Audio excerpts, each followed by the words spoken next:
अस्सलाम वालेकुम दोस्तों, उम्मीद करता हूं आप सब खैरियत से होंगे। दोस्तों, आज की इस वीडियो में सऊदी अरबिया की कुछ ज़रूरी और बड़ी खबरें आप लोग के साथ शेयर करने वाला हूं। तो आपसे रिक्वेस्ट है वीडियो को पूरा देखें ताकि पूरी जानकारी आप लोगों को मिले।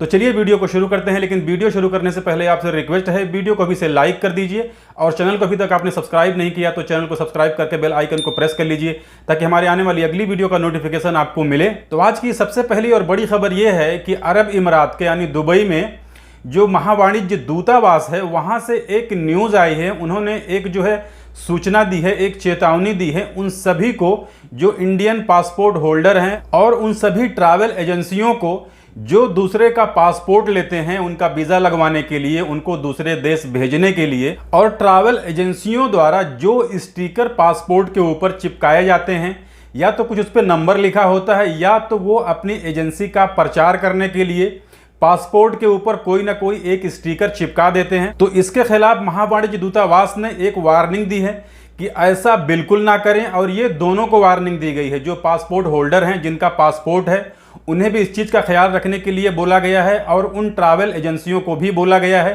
कि आप पासपोर्ट को अपनी ट्रैवल एजेंसी का प्रचार का माध्यम ना बनाएं, उस पर आप अपनी जो है ट्रैवल एजेंसी का कोई स्टिकर इस पे ना लगाएं, इससे पासपोर्ट खराब होता है। और उन्होंने ये भी बताया है कि पासपोर्ट के ऊपर किसी भी तरह का प्रचार करने वाला स्टिकर या कोई भी कागज उस पर चिपकाना ये गैर कानूनी है, इस पर लोग ध्यान नहीं दे रहे हैं। तो अभी इन्होंने इस चीज़ की वार्निंग दी है, लेकिन हो सकता है इसके खिलाफ एक्शन भी लिया जाए।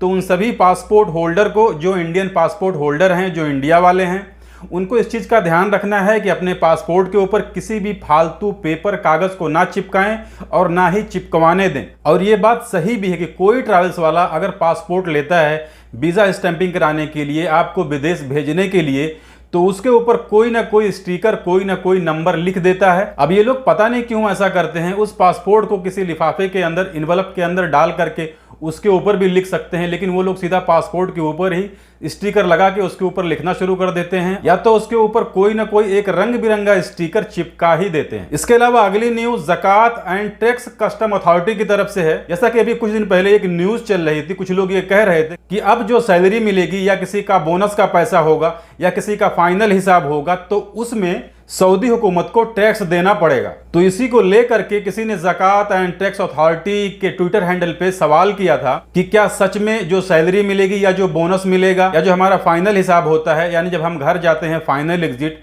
तो वहां पर जो हमको पैसा मिलता है, तो क्या उसमें से सऊदी हुकूमत को हमें टैक्स देना पड़ेगा? तो इसमें अथॉरिटी की तरफ से जवाब दिया गया कि किसी का कोई सैलरी या बोनस या कोई भी फाइनल हिसाब, उसका अमाउंट कितना भी हो, चाहे कम हो या ज्यादा हो, उसके ऊपर सऊदी हुकूमत को किसी भी तरह का कोई टैक्स नहीं देना पड़ता है।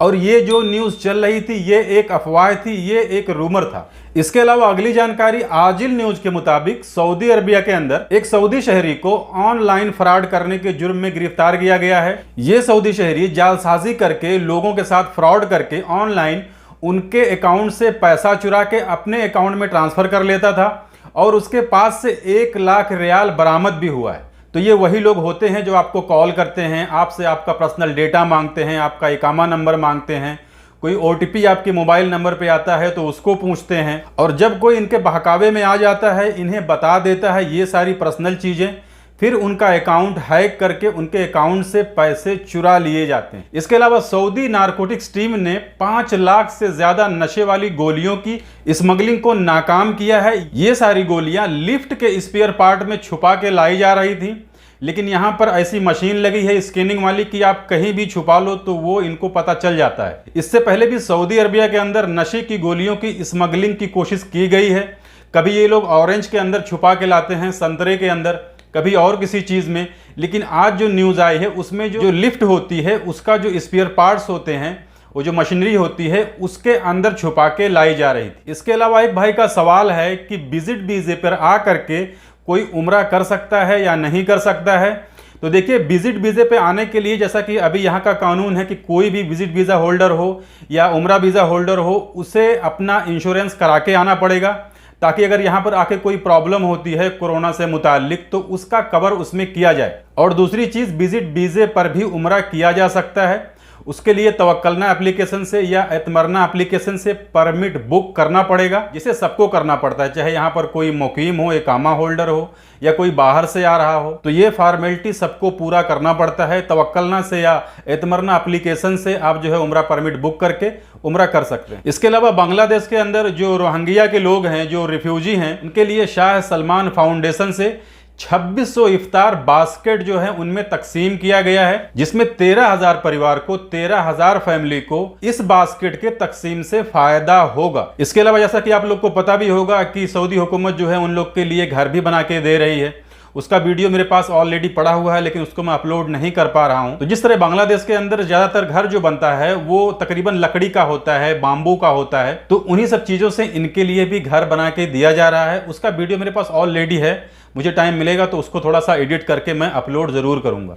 तो ये थी सऊदी अरबिया की कुछ जरूरी न्यूज जो मैंने आपके साथ शेयर कर दी। जानकारी अच्छी लगी है तो वीडियो को लाइक कर दीजिए, और चैनल को अभी तक आपने सब्सक्राइब नहीं किया तो चैनल को सब्सक्राइब करके बेल आइकन को प्रेस कर लीजिए, ताकि हमारी आने वाली अगली वीडियो का नोटिफिकेशन आपको मिले। मिलते हैं फिर अगली वीडियो में, तब तक के लिए इजाजत दीजिए।